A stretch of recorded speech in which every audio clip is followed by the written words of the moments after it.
Il profilo stilizzato delle colline da una parte e dall'altra la firma di un protocollo che impegna 28 comuni della sinistra Piave a tutelare un paesaggio unico al mondo.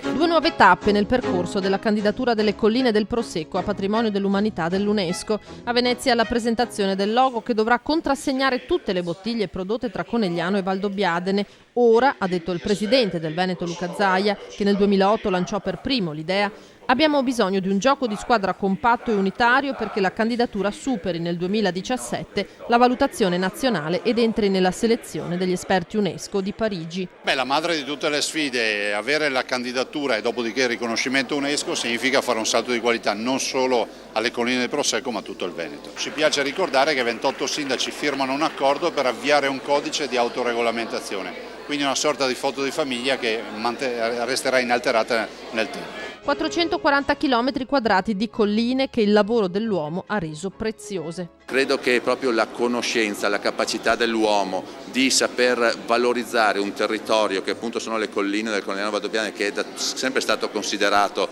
marginale perché non si sono sviluppati capannoni e via dicendo, credo che sia veramente l'unicità importante da valorizzare. Sarà un processo continuo di miglioramento. Non so come, non so quando, ma è un'opportunità unica. Dobbiamo impegnarci tutti quanti. I contrasti non portano a niente, ma i confronti sì.